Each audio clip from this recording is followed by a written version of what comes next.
बहुत आला यार, मुझे अपनी इस फैमिली की एनर्जी बहुत अच्छी लगती है। सबकी एनर्जी क्या हारून साहब, सिर्फ मेरी एनर्जी होती है। अगर आप आगा साहब की तरफ तवज्जो करें तो वो पता है क्या कर रहे होते हैं?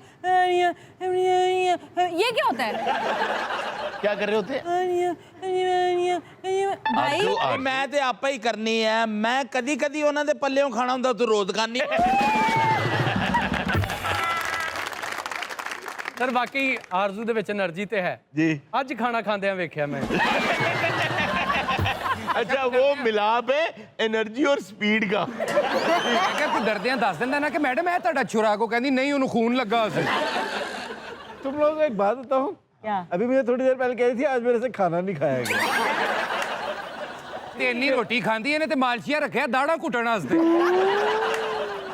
ਅੰਦਰ ਉਥੇ 버ਗਰ ਖਾ ਰਹੀ ਹੁੰਦੀ ਨਾ जी जी। ਇਹਦੀ ਪਲੇਟ 'ਚ ਦੇਖੋ ਨਾ ਕੈਚਅਪ ਇੰਜ ਪਈ ਹੁੰਦੀ ਜਿਵੇਂ ਪਲੇਟ 'ਚ ਕਤਲ ਹੋਇਆ। ਸਾਰੀ ਪਲੇਟ 'ਚ ਕੈਚਅਪ ਹੁੰਦਾ। ਹਰਾਮ ਹੈ ਕਿਸੇ ਇੱਕ ਜਗ੍ਹਾ ਤੇ ਵੀ ਫਿੰਗਰਪ੍ਰਿੰਟ ਪੈ ਜਾਏ।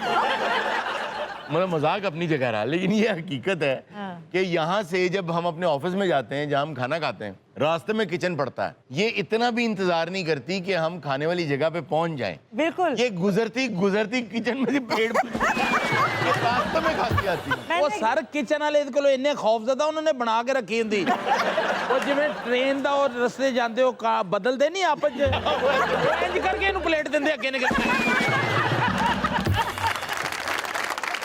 ਤੁਸੀਂ ਇਹ ਗੌਰ ਨਹੀਂ ਕੀਤਾ ਜਿਹੜਾ ਬੰਦਾ ਖਾਣਾ ਸਰਵ ਕਰ ਰਿਹਾ ਹੁੰਦਾ ਉਹ ਪਲੇਟ ਫਟਫਟ ਰੱਖ ਕੇ ਹੱਥ ਪਿੱਛੇ ਕਰਦਾ ਕਿ ਬਾਹ ਨਾ ਖਾ ਜਾਏ। किचन में प्लेट, मैंने कहा तुम क्या कर रही हो किचन में? कहती मलाइका मुझे बहुत भूख लगी है। मैंने कहा यार हारून साहब का इन सबका वेट तो कर लो। कहती जब तक वो लोग आएंगे मेरी मौत वाक़या हो जानी है।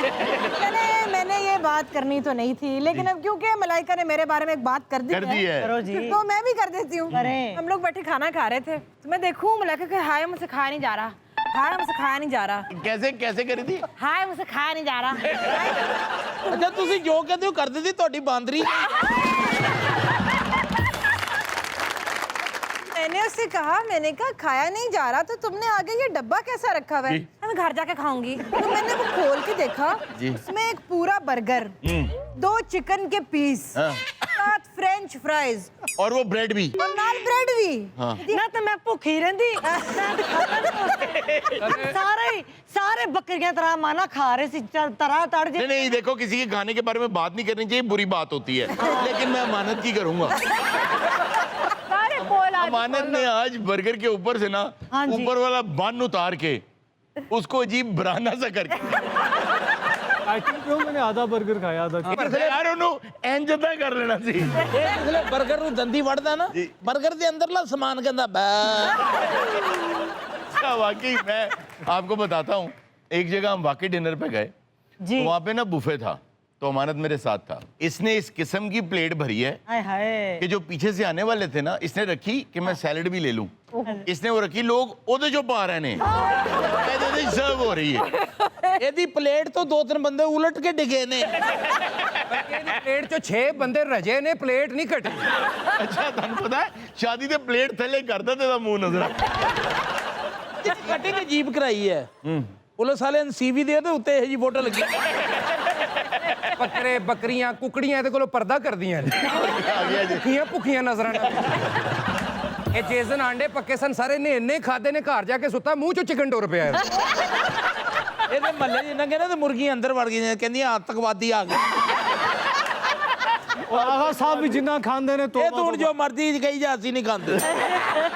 यार इसमें कोई डाउट नहीं, आगा साहब बिल्कुल नहीं खाते, यार वैसे बहुत वाकई कम खाते। भाई यहाँ तो नहीं खाते, हमारे सामने तो नहीं खाते। ਔਰ ਤੁਹਾਡੇ ਸਾਹਮਣੇ ਮੈਂ ਬਹੁਤ ਡਰਦਾ ਨਾ, ਤੁਸੀਂ ਕਈ ਦਫਾ ਤੇ ਮੈਨੂੰ ਚਪੇੜਾ ਮਾਰੀਆਂ।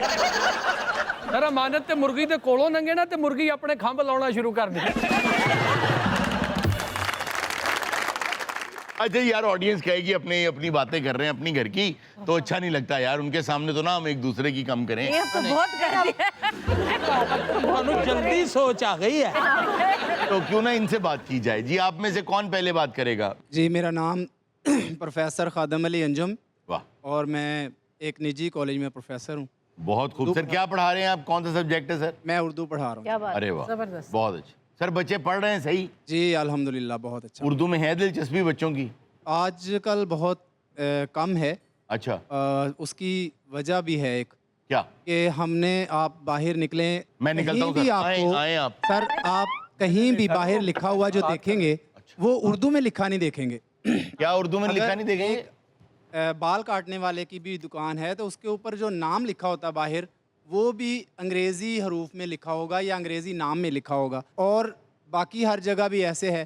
तो अक्सर बच्चे जब देखते नहीं तो वो देखेंगे नहीं तो अल्फाज गलत लिखेंगे। इसलिए आज बच्चे जो आम लिखते हैं ना, तो वो अलिफ मद आ के साथ नहीं लिखते, आइन के साथ लिखते हैं। यही वजह है, अगर हम उर्दू को ख़ुद अहमियत नहीं देते तो वो हमारे बच्चे भी फिर इसी तरह के लफ्ज़ सीखेंगे और उनकी इमला जो है वो ठीक नहीं होगी। प्रोफेसर साहब, आप क्योंकि प्रोफेसर हैं इसलिए आपसे ही ये गुफ्तगू करना बनता भी है। अगर सारे बोर्ड हम, मिसाल के तौर पे अगर हम सारे के सारे बोर्ड जो हैं वो उर्दू में कर भी दें, तो क्या इससे बच्चों में शौक़ पैदा हो जाएगा या मजबूरी पैदा हो जाएगी? मतलब मेरा ये कहना है कि इस तरह तो हम उनमें मजबूरी पैदा कर रहे हैं कि जब तक ये बच्चे मजबूर नहीं हो जाएंगे कि उनको उर्दू आती हो तो रास्ते समझ आएँ, दुकानें समझ आएँ, तब तक ये उर्दू, इससे उर्दू से मोहब्बत तो नहीं होगी। इसकी एक और मिसाल ये है कि हमारे जो पाकिस्तानी भाई फ्रांस में रहते हैं और वहाँ पे काम धंधा करते हैं, वो फ्रेंच सीख लेते हैं क्योंकि उन्हें काम करना है, वो उनकी मजबूरी है, लेकिन उससे उन्हें फ्रेंच से प्यार नहीं हो जाता।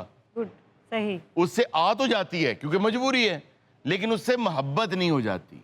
तो मेरा ख्याल है कोई भी ज़बान सबसे ज़्यादा जो तरक्की करती है वो इस वजह से करती है कि उसमें इल्म लिखा हो। वाह। मतलब मुझे नहीं लगता कि हमने आज तक फिज़िक्स की या केमिस्ट्री की कोई रिसर्च जो इंटरनेशनली प्रिंट हुई हो वो उर्दू में हो, हो ही नहीं सकता। तो कंप्यूटर्स जो हैं वो भी, अगर मेरा ये फ़ोन आप अभी उर्दू में कर दें, मैं उर्दू समझता हूँ, उर्दू पढ़ी है, उर्दू मेरा सब्जेक्ट रहा है, तो मुझे अगर आप मेरा फ़ोन अभी उर्दू में कर देंगे तो मुझे भी मुश्किल आनी शुरू हो जाएगी। मेरी मजबूरी है कि मैं उसको करूँगा अंग्रेज़ी में, लेकिन इसका मतलब ये नहीं है कि मुझे अंग्रेज़ी से इश्क है।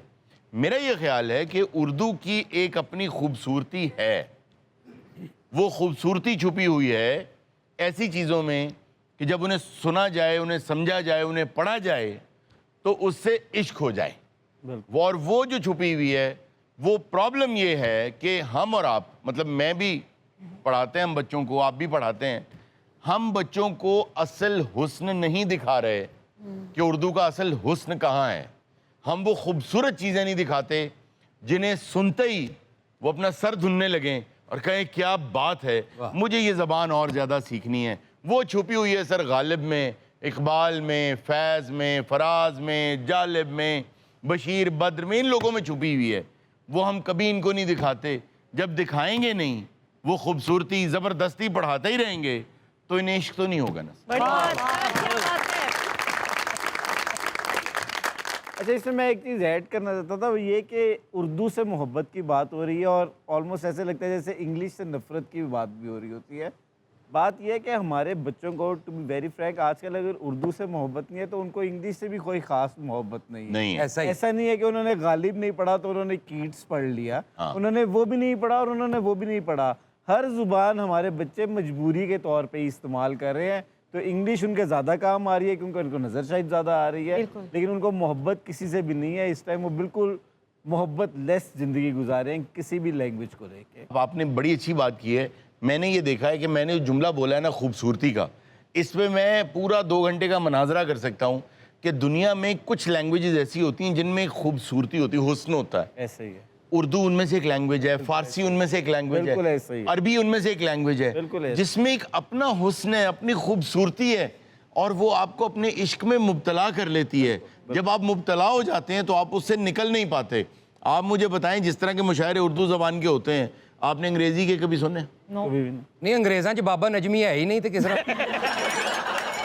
तो अब क्योंकि वक्त है मौसीकी का, हमारे साथ शहरोज़ मौजूद हैं और ये अपना कोई हाल सुनाना चाहते हैं बिलों के हवाले से। बिजली से तंग हैं ये। ओवर टू यू जी।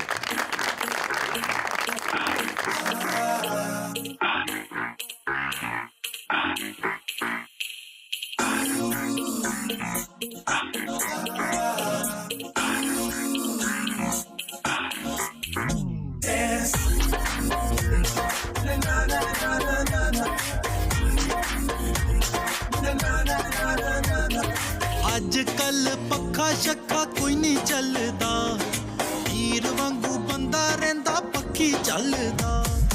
अजकल पक्खा शक्खा ਕੋਈ ਨਹੀਂ ਚੱਲਦਾ ਹੀਰ ਵਾਂਗੂ ਬੰਦਾ ਰਹਿੰਦਾ ਪੱਖੀ ਚੱਲਦਾ ਇੰਨੀ ਲੋਡ ਸ਼ੈਡਿੰਗ ਕੇ ਕੰਬ ਗਈ ਖੁਦਾਈ ਏ ਰੁੱਲਦੇ ਗਏ ਆ ਪਰ ਬੱਤੀ ਨਹੀਂ ਆਈ ਰੁੱਲਦੇ ਗਏ ਆ ਪਰ ਬੱਤੀ ਨਹੀਂ ਆਈ ਰੁੱਲਦੇ ਗਏ ਆ ਪਰ ਬੱਤੀ ਨਹੀਂ ਆਈ ਰੁੱਲਦੇ ਗਏ ਆ ਪਰ ਬੱਤੀ ਨਹੀਂ ਆਈ ਏ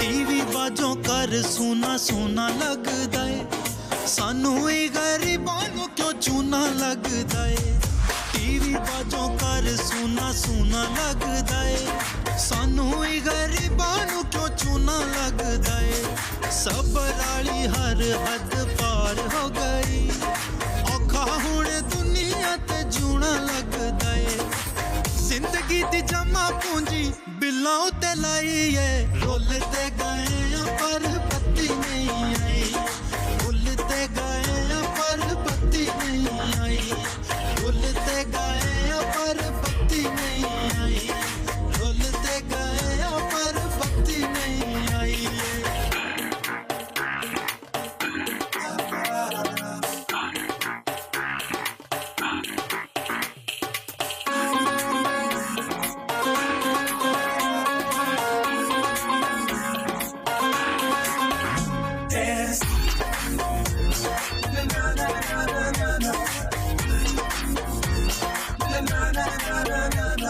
ਮੱਛਰਾਂ ਨੇ ਜ਼ਿੰਦਗੀ ਅਜ਼ਾਬ ਕੀਤੀ ਏ ਬਾਕੀ ਪੈਟਰੋਲ ਨੇ ਤਜ਼ਾਬ ਕੀਤੀ ਏ ਮੱਛਰਾਂ ਨੇ ਜ਼ਿੰਦਗੀ ਅਜ਼ਾਬ ਕੀਤੀ ਏ ਬਾਕੀ ਪੈਟਰੋਲ ਨੇ ਤਜ਼ਾਬ ਕੀਤੀ ਏ ਉੱਤੋਂ ਰਿਸ਼ਤੇਦਾਰ ਨਹੀਂ ਬੁਲਾਉਣੋਂ ਹਟਦੇ ਰਹਿੰਦੀ ਸਹਿੰਦੀ ਉਹਨਾਂ ਨੇ ਖਰਾਬ ਕੀਤੀ ਏ ਮਾੜਾ ਬੰਦਾ ਜਾਵੇ ਕਿੱਥੇ ਜਿੰਨੀ ਮਹਿੰਗਾਈ ਏ ਰੁੱਲਦੇ ਗਏ ਆ ਪਰ ਬੱਤੀ ਨਹੀਂ ਆਈ ਰੁੱਲਦੇ ਗਏ ਆ ਪਰ ਬੱਤੀ ਨਹੀਂ ਆਈ ਰੁੱਲਦੇ ਗਏ ਆ ਪਰ